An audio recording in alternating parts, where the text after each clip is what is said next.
Assalamualaikum warahmatullahi wabarakatuh. Bismillahirrahmanirrahim. Hari ini kita masuk ke pertemuan 3 mata kuliah Sistem Informasi Manajemen yang akan membahas materi tentang manajemen dan organisasi. Sebelumnya di pertemuan 1 dan di pertemuan 2 kita sudah membahas tentang konsep dasar sistem. Kemudian kita juga sudah membahas tentang sistem informasi dan juga EUC. Nah, sekarang di pertemuan 3 kita akan membahas apa itu manajemen, tingkatan manajemen itu ada apa saja, kemudian kita juga akan membahas tentang organisasi. Baik, yang pertama, seperti biasa kita akan membahas terlebih dahulu definisi dari manajemen. Apa sih itu manajemen? Nah, definisi dari manajemen di sini ada 2 definisi yang saya ambil. Ada berdasarkan Encyclopedia of the Social Science dan definisi menurut Manulang gitu ya. Jadi manajemen itu kalau menurut Encyclopedia of the Social Science mengatakan bahwa suatu proses dengan mana pelaksanaan suatu tujuan tertentu diselenggarakan dan diawasi. Itu kalau menurut Encyclopedia of the Social Science, artinya adalah manajemen merupakan suatu proses kegiatan pelaksanaan untuk mencapai suatu tujuan tertentu gitu ya, dimana di dalam prosesnya itu otomatis ada yang namanya pengawasan. Kemudian kalau menurut Manulang, manajemen itu adalah mengatakan bahwa seni dan ilmu perencanaan, pengorganisasian, penyusunan, pengarahan, dan pengawasan sumber daya untuk mencapai tujuan yang sudah ditetapkan. Jadi kalau menurut Manulang itu manajemen itu tidak hanya sekedar ilmu, tapi mengatakan manajemen juga sebagai sebuah seni, di mana di dalamnya ada proses perencanaan, pengorganisasian, penyusunan, pengarahan, dan pengawasan sumber daya untuk mencapai tujuan yang sudah ditetapkan, ya. Itu definisi dari manajemen, gitu ya. Kemudian berikutnya adalah di sini kita bahas tentang tingkatan manajemen. Nah, ternyata di dalam sebuah manajemen itu ada tingkatannya. Maka digambarkan menggunakan piramid. Bentuknya piramid ya. Ketika ada piramid maka ada posisi top level ya, yang paling atas puncak, kemudian ada top level manager, kemudian ada middle level manager, yang kemudian yang paling bawah, tingkatan yang paling bawah adalah low level manager. Di mana di tingkat paling atas atau puncak ini ada top level manager. Di top level manager ini adalah mereka-mereka yang melakukan perencanaan strategis. Nah, contohnya ada siapa saja di sini di top level manager? Ada direktur, wakil direktur, ya. Kemudian di posisi tengah, middle level manager, ini adalah orang-orang yang biasanya kegiatannya adalah melakukan perencanaan manajemen. Nah, di siapa saja nih orang-orang yang ada di bagian middle level manager? Itu ada kepala divisi, kepala bagian, dan sebagainya ya. Kemudian di tingkatan yang paling rendah di manajemen itu ada low level manager, di mana orang-orang di sini di low level manager adalah orang-orang yang melakukan perencanaan operasional. Contohnya apa? Yaitu ada supervisor, mandor, dan leader. Nah, biasanya yang menjembatani antara low level manager dengan top level manager adalah yang ada di tengah, yaitu middle level manager, ya. Itu tingkatan yang ada di dalam manajemen. Ingat ya, digambarkan menggunakan gambar piramid, di mana tingkatannya ada top level manager, middle level manager, dan low level manager. Nah, tadi sudah saya sedikit jelaskan ya, bahwa di manajemen tingkat atas atau top manajemen itu terdiri dari contohnya ada direktur utama, direktur, dan eksekutif lainnya. Tugasnya ngapain? Di situ tugasnya adalah melakukan kegiatan perencanaan strategis yang mengetahui dampak adanya keputusan mengenai keseluruhan organisasi untuk tahun-tahun yang akan datang. Jadi manajemen yang paling atas, tingkatnya paling atas, paling puncak adalah mereka-mereka yang kemudian menyusun perencanaan strategis, gitu ya. Kemudian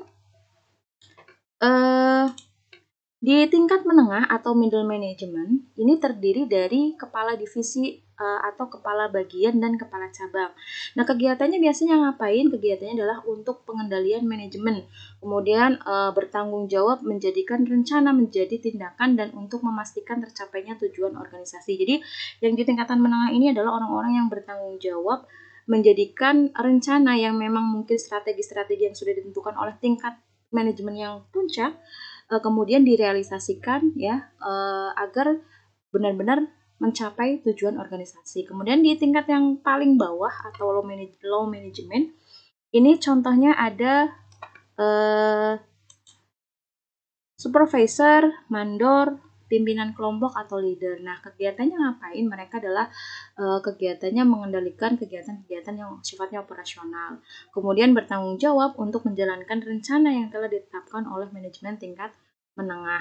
Jadi sebagai pelaksana dari rencana-rencana yang sudah ditetapkan oleh manajemen yang tingkatnya menengah, di middle ini adalah orang-orang yang berada di manajemen tingkat bawah. Nah, itulah adalah tingkatan pada manajemen ya. Nah, berikutnya di sini sebenarnya hampir sama dengan tingkatan manajemen tadi ya. Untuk tingkatan manajerial di sini ada executive level, kemudian ada managerial level, dan juga ada operational level. Sama ya pembahasannya, hampir sama dengan pembahasan tingkat manajemen tadi yang digambarkan dengan gambar piramid tadi. Ada executive level, managerial level, dan operational level. Nah, yang pertama kita bahas adalah tingkat perencanaan strategis. Ini berada di posisi yang paling atas, yaitu executive level. Pada dasarnya, perencanaan strategis itu meliputi yang pertama ada proses evaluasi lingkungan luar organisasi, kemudian ada penetapan tujuan, kemudian ada penentuan strategi. Nah, kita bahas yang pertama dulu, proses evaluasi lingkungan luar organisasi. Jadi, top manajemen ini harus pandai mengevaluasi perubahan lingkungan luar organisasi. Jadi harus peka ya terhadap apa saja yang ada di luar organisasinya, lingkungan luar organisasinya, dan mampu bereaksi dengan cepat terhadap kesempatan-kesempatan yang diberikan di luar, seperti produk baru, pasar baru, pengembangan pasar, dan sebagainya. Kemudian selain itu, di proses evaluasi lingkungan luar organisasi ini, manajemen juga harus tanggap terhadap tekanan-tekanan dari lingkungan luar yang dapat merugikan organisasi dan sedapat mungkin merubahnya menjadi kesempatan. Artinya adalah di proses evaluasi lingkungan luar organisasi, maka si top manajemen ini harus pintar-pintar melihat apa sih yang menjadi peluang dan apa yang kemudian menjadi hambatan gitu ya bagi jalannya tujuan organisasi gitu. Kemudian yang berikutnya di perencanaan strategis ada penetapan tujuan. Nah, di sini tujuan adalah apa yang ingin dicapai oleh organisasi yang bersifat jangka panjang. Contohnya misalnya adalah tujuan organisasi pemasaran. Contohnya dalam 5 tahun ke depan menjadi penjual yang terbesar di dalam pasar dalam negeri dengan menguasai 60% pangsa pasar misalnya seperti itu. Kemudian penentuan strategi. Nah, di penentuan strategi ini, si top manajemen ini harus bisa menentukan tindakan-tindakan yang dilakukan oleh organisasi dengan maksud untuk mencapai tujuan yang telah ditetapkan sebelumnya. Nah, inilah yang disebut dengan strategi. Artinya adalah si top manajemen ini harus bisa menentukan langkah-langkah apa saja yang harus dilakukan untuk mencapai tujuan yang sudah ditetapkan. Nah, dengan adanya strategi, maka semua kemampuan dan sumber daya organisasi ya, seperti modal, material, kemudian personil dan kesempatan dikerahkan guna mencapai tujuan organisasi. Nah, ini adalah tingkat perencanaan strategis yang meliputi 3 hal-hal ini gitu ya. Kemudian di tingkat pengendalian manajemen. Di tingkat pengendalian manajemen ini adalah proses untuk meyakinkan bahwa organisasi telah menjalankan strategi yang telah ditetapkan dengan efektif dan efisien. Jadi di tingkat pengendalian manajemen ini tingkat middle ya, posisinya di middle di tengah-tengah, maka mereka adalah orang-orang yang kemudian bertanggung jawab bagaimana proses di dalam organisasi tersebut berjalan dengan efektif dan efisien sehingga organisasi atau perusahaan itu bisa mencapai tujuan yang sudah ditentukan. Nah, jadi di sini dikatakan pengendalian manajemen merupakan tingkatan taktik atau tactical level, yaitu bagaimana middle management menjalankan taktik-taktik supaya perencanaan strategi dapat berhasil dilakukan. Nah, taktik yang dilakukan biasanya bersifat jangka pendek atau kurang atau sama dengan 1 tahun. Jadi kalau yang di tingkat pengendalian manajemen ini strategi atau taktiknya itu sifatnya jangka pendek. gitu ya. Kemudian di tingkat pengendalian operasional, ini tingkat yang paling bawah ya, low level ya. Pengendalian operasional adalah proses untuk meyakinkan bahwa tiap-tiap tugas tertentu telah dilaksanakan secara efektif dan efisien. Di mana pengendalian operasional ini merupakan proses penerapan program yang telah ditetapkan dalam tingkat pengendalian manajemen. Jadi si tingkat pengendalian operasional yang tadi yang menjalankan apa-apa yang sudah ditetapkan di tingkat pengendalian manajemen di tingkat middle-nya. Ya.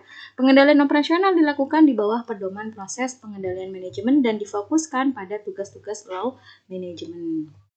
Nah, itu tadi 3 tingkatan sama ya, 3 tingkatan manajerial. Jadi ada eksekutif level, kemudian ada managerial level, ada operational level. Berikutnya kita akan membahas tentang fungsi manajemen. Jadi fungsi manajemen itu ada planning, ada organizing, ada staffing, ada directing, dan ada juga controlling. Ada 5 fungsi manajemen. Yang pertama, fungsi planning. Planning itu artinya adalah merencanakan. Artinya di sini manajer merencanakan apa yang akan dilakukan. Kemudian ada organizing. Organizing ini mengorganisasikan. Di mana manajer mengorganisasikan untuk mencapai rencana tersebut. Kemudian ada staffing atau menyusun staff. Jadi manajer menyusun para staff untuk melaksanakan rencana yang telah ditentukan, artinya menentukan orang-orangnya, ya gitu ya. Ditentukan orang-orang yang akan nantinya menjalankan rencana yang sudah ditentukan.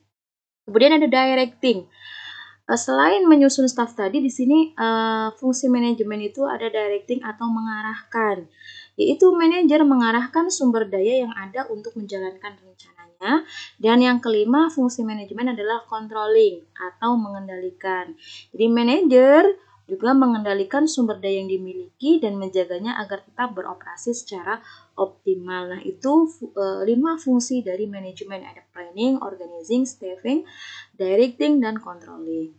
Berikutnya yang akan kita bahas adalah fungsi manajemen dan sifat informasinya. Bagaimana mereka kemudian mendapatkan sumber informasi, bagaimana informasinya kemudian mengalir gitu ya. Nah, ini akan kita lihat manajemen dan sifat informasinya. Pertama, kebutuhan tingkatan manajemen dilihat dari sumber informasi dan lingkup informasi. Kita lihat yang pertama dulu sumber informasinya. Kalau manajemen tingkat top paling atas, dia sumber informasinya adalah membutuhkan informasi dari internal dan eksternal. Jadi kalau yang paling atas itu informasinya tidak hanya membutuhkan informasi yang sumbernya dari internal, dari lingkungan dalam perusahaan saja, tapi juga membutuhkan lingkungan dari informasi dari lingkungan luarnya. Lingkungan luarnya seperti apa contohnya? Ada pemerintah, masyarakat, pesaing, supplier. Karena tadi ya yang sebelumnya saya jelaskan bahwa di tingkatan yang paling atas itu adalah si top manajemen ini harus mampu melihat peluang yang ada di luar, kemudian apa saja ancaman yang ada di luar gitu ya, peka terhadap apa-apa yang terjadi di lingkungan luar organisasinya. Kemudian untuk yang tingkatan middle ini tengah-tengah, ini sumber informasinya berasal dari informasi yang bersifat tengah-tengah, yaitu antara top dan low manajemen. Jadi si middle ini ya butuh informasi baik dari manajemen yang di atasnya, manajemen puncak top, dan juga dia juga butuh informasi yang berasal dari low manajemen, manajemen di bawahnya, tingkatan manajemen yang ada di bawahnya. Kemudian kalau low ini dia membutuhkan informasi internal dan sedikit eksternal. Eksternal di sini contohnya misalnya dari supplier, ya. Kemudian dilihat dari lingkup informasinya. Untuk top, tingkatan top ini dia memerlukan informasi organisasi secara global, informasi dari seluruh komponen organisasi. Jadi si top ini ya kalau lingkup informasinya harus secara global, secara keseluruhan. Ya. Kalau middle, dia dilihat dari lingkup informasinya membutuhkan informasi semi global dan semi parsial, mengkoordinasikan antar departemen. Kalau low, dia lingkup informasinya memerlukan informasi bersifat lokal atau parsial yang berhubungan dengan departemen masing-masing. Itu dilihat dari lingkup informasinya. Kemudian kita lihat dari segi kerincian informasi. Kalau top itu membutuhkan informasi berupa ringkasan, biasanya dalam bentuk grafik atau diagram.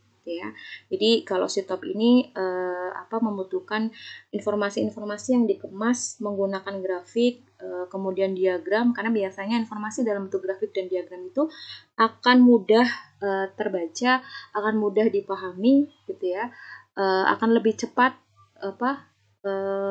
untuk dipahami informasi yang didapat. Kemudian kalau middle ini memerlukan informasi yang semi-ringkas. Kalau low ini memerlukan informasi yang rinci dan detail, karena di bagian tingkatan low ini kan di mereka yang nantinya akan melakukan kegiatan operasional. Kemudian dilihat dari kerangka waktu, kalau top ini membutuhkan informasi tentang masa depan, kemudian kalau middle memerlukan informasi masa lalu atau historis, Kemudian kalau low memerlukan informasi masa lalu. Kenapa ini memerlukan informasi masa lalu? Karena berkaitan middle sama low ini adalah berkaitan dengan hal-hal tentang bagaimana jalannya kegiatan yang ada di dalam perusahaan agar tujuan organisasi atau perusahaan itu tercapai. Makanya membutuhkan informasi-informasi masa lalu. Misal contohnya terkait misalnya di sistem penjualan perusahaan di bidang penjualan, maka bagian middle sama low ini butuh informasi-informasi tentang bagaimana keberhasilan penjualan di bulan-bulan sebelumnya, seperti itu. Jadi memang membutuhkan informasi-informasi masa lalu untuk kemudian bisa melakukan berbagai upaya agar bisa kemudian meningkatkan keberhasilan atau meningkatkan dari segi operasionalnya di dalam sebuah perusahaan agar perusahaan makin mengalami peningkatan. Nah, ini tadi sudah ya kerangka waktu.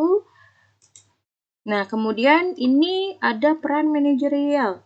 Peran manajerial itu ada peran antar pribadi, kemudian ada peran informasi, dan peran keputusan. Kita lihat ya, dilihat dari peran informasi. Peran informasi di sini, peran manajerial itu ada monitor sebagai pemantau, kemudian ada disseminator sebagai pewarta, kemudian ada spokesperson atau juru bicara. Nah, kita lihat dulu di sini yang pertama, peran manajerial di peran informasi. Dia sebagai monitor atau pemantau.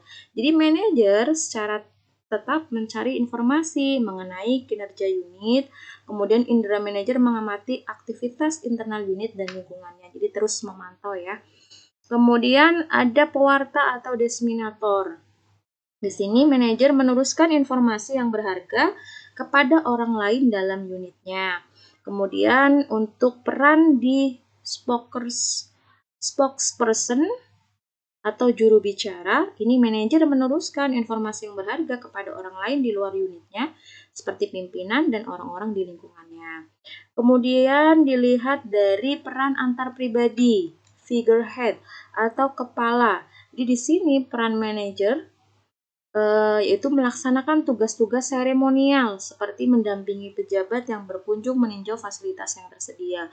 Kemudian perannya dilihat dari peran antar pribadi, ada leader atau pemimpin, di mana di sini manajer memelihara unit dengan memperkerjakan dan melatih staf serta menyediakan motivasi dan dorongan. Kemudian yang ketiga ada penghubung atau liaison. Manajer menjalin hubungan dengan orang-orang di luar unit manajer seperti rekan kerja dengan tujuan menyelesaikan masalah-masalah bisnis.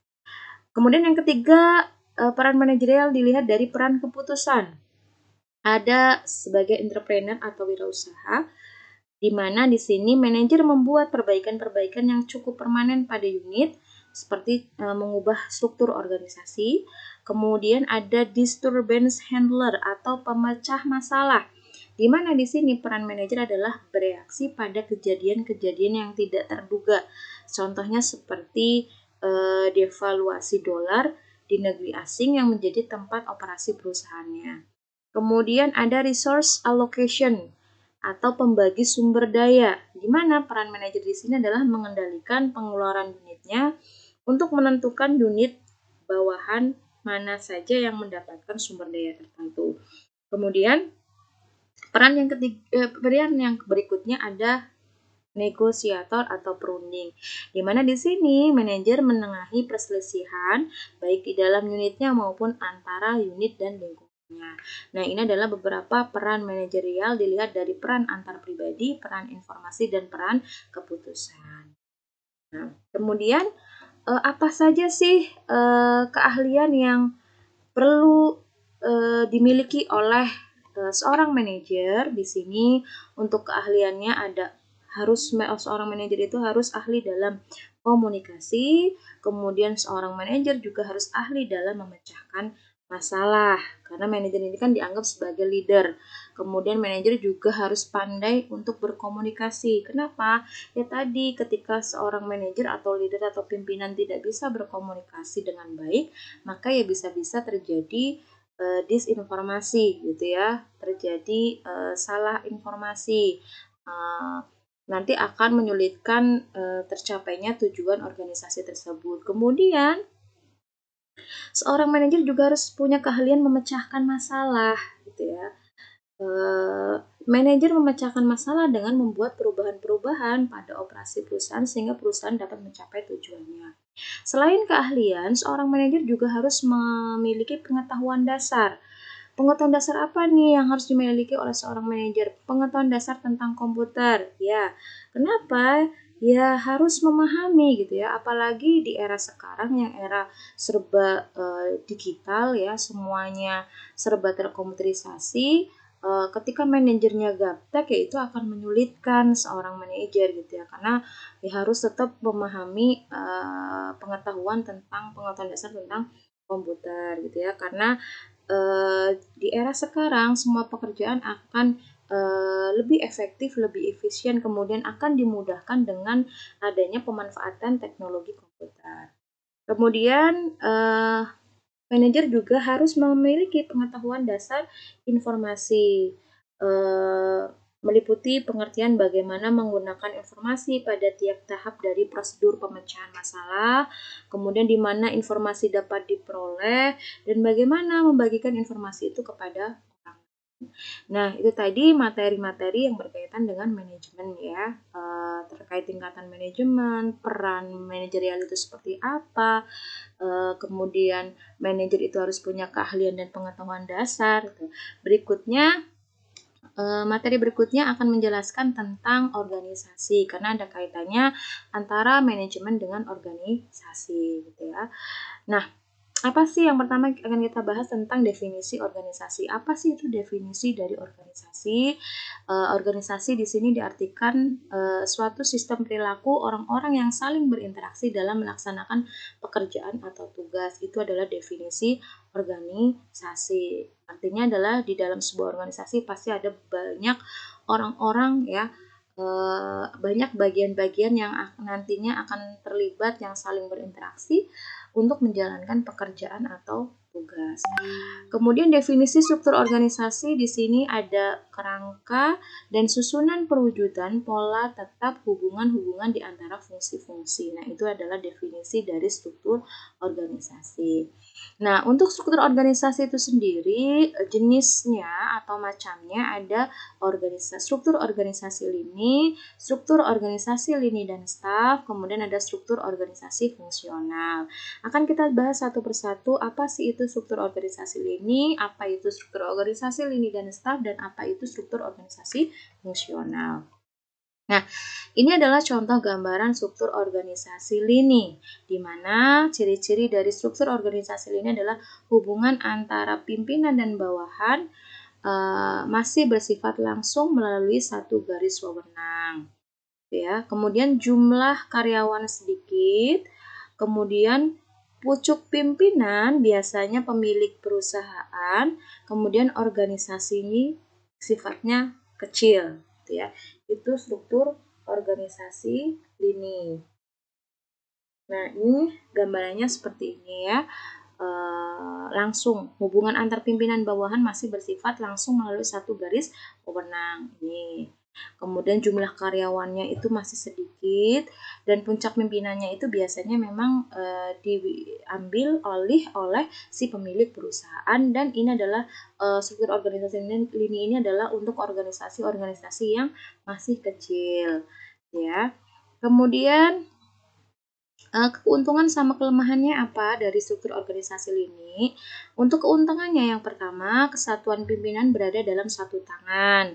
Kemudian pengambilan keputusan cepat, ya karena kan tadi ya ciri-cirinya adalah masih hubungan antar pimpinan dan bawahan masih bersifat langsung melalui satu garis wewenang. Jadi ini keuntungannya adalah pengambilan keputusannya cepat. Kemudian garis pimpinan tegas, pengendalian secara ketat dapat dilaksanakan karena juga organisasinya masih kecil gitu ya. Kelemahannya apa? Kelemahannya tidak dapat dibedakan antara tujuan pribadi dengan tujuan perusahaan. Ya, karena pimpinannya itu dipegang oleh si pemilik perusahaan itu sendiri. Kemudian kecenderungan pimpinan diktator, ya, karena tadi lagi pimpinannya langsung dipegang oleh si pemilik perusahaan. Organisasi terlalu bergantung pada satu orang, dan kelemahan berikutnya ada kesempatan karyawan berkembang terbatas. Kemudian berikutnya ada struktur organisasi lini dan staf. Ciri-cirinya, organisasi besar dan kompleks, kemudian jumlah karyawan besar, hubungan atasan dan bawahan tidak bersifat langsung. Ini bisa dilihat di sini ya contoh gambarannya ya. Ini hubungan antara stafnya itu tidak langsung. Di sini di pimpinan itu ada beberapa pimpinan lagi. Contohnya di sini ada general manager, research and development staff, public relation officer. Baru kemudian di sini ada garis lagi ke bawah, ada production manager, finance manager, personnel manager, dan sebagainya. Nah, itu ciri-ciri dari struktur organisasi lini dan staf. Keuntungan dan kelemahannya apa? Kita lihat keuntungan dari organisasi lini dan staf. Keuntungannya, pimpinan tetap berada pada satu tangan, kemudian adanya pembagian tugas yang jelas, bakat dapat dikembangkan. Kelemahannya, tidak ada perbedaan antara perintah dan bantuan, kemudian solidaritas karyawan kurang karena tidak saling mengenal, karena masing-masing punya di dalam bagian-bagiannya sendiri ya, sesuai divisi-divisinya masing-masing, makanya mungkin tidak saling mengenal, kemudian persaingan kurang sehat sering terjadi. Ini kelemahan dari organisasi lini dan staf. Kemudian yang ketiga ada struktur organisasi fungsional. Ciri-cirinya apa? Pembidangan tugas dapat dibedakan dengan jelas. Spesialisasi karyawan dapat berkembang optimal. Bawahan akan menerima perintah dari beberapa atasan ya. Jadi satu atasan itu bisa membawahi beberapa bagian. Makanya satu bawahan itu bisa menerima perintah dari beberapa atasan. Nah, kelemahan dan kelebihannya apa? Keuntungan dari struktur organisasi fungsional adalah yang pertama, karyawan dapat terampil di bidang masing-masing. Kemudian efisiensi dan produktivitas dapat ditingkatkan. Yang ketiga adalah solidaritas, moral, dan disiplin karyawan tinggi. Kelemahannya, pekerjaan kadang-kadang sangat bosan, kemudian karyawan hanya mementingkan bidangnya. Itu kelemahan dari struktur organisasi fungsional. Nah, berikutnya kita bahas visi dan misi, karena biasanya di dalam sebuah organisasi itu pasti punya visi dan misi. Apa sih perbedaan antara visi dan misi? Kita lihat dari definisinya. Kalau dilihat dari definisinya, visi itu adalah merupakan sesuatu yang didambakan untuk dimiliki di masa depan, kemudian menggambarkan aspirasi masa depan tanpa menspesifikasi cara-cara untuk mencapainya. Jadi kalau visi itu definisinya seperti itu. Jadi memberikan gambaran atau tujuan jangka panjang masa depan. Makanya biasanya kalau kita jumpai visi itu biasanya agak singkat ya kata-katanya atau kalimatnya dibandingkan dengan misi. Kalau misi itu lebih ke apa yang harus dikerjakan oleh perusahaan dalam usahanya mewujudkan visi yang telah dirumuskan. Jadi misi itu adalah langkah-langkah apa saja yang kemudian dilakukan oleh perusahaan untuk mewujudkan apa yang menjadi visi dari perusahaan tersebut. Saya kasih contoh di sini.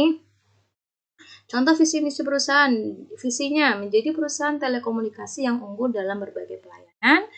Kemudian misinya adalah memberikan layanan prima kepada seluruh pelanggan, memberikan kesempatan bagi karyawan untuk berkarya dan berprestasi, meningkatkan kepedulian kepada masyarakat. Nah, visi misi ini adalah terkait dengan tujuan perusahaan. Nah, ini beberapa contoh ya dari masing-masing organisasi. Yang pertama ada contoh organisasi lini. Contohnya adalah pada ini ya, sistem penyewaan lapangan futsal pada lapangan futsal ABC Jakarta. Misalnya ini contoh dari struktur organisasinya. Ini ada owner pemiliknya, kemudian langsung nih di sini ada bagian kasir dan cleaning service. Nah, kalau bentuknya seperti ini langsung ya, yang punya adalah pemiliknya. Ini biasanya termasuk dari contoh organisasi lini. Masih sederhana, masih kecil gitu ya organisasinya. Nah, ini contoh visi misinya. Ya, ini visinya, ini misinya. Nah, ya. Kemudian berikutnya ada contoh organisasi lini dan staf. Kita ambil contoh dari UD Furniture ABC. Gambaran struktur organisasinya seperti ini. Di sini ada pimpinan, kemudian di bawah pimpinan tidak langsung ke karyawan ya. Di sini ada lagi nih pimpinan, kemudian di sini ada manajer penjualan, baru kemudian ada bagian gudang sama bagian administrasi penjualan. Visi misinya ini bisa dilihat, ini visinya, misinya ada beberapa upaya atau langkah ya yang dilakukan di misi untuk mencapai visi yang sudah ditentukan. Kemudian berikutnya di sini contoh organisasi fungsional. Contohnya misalnya ada di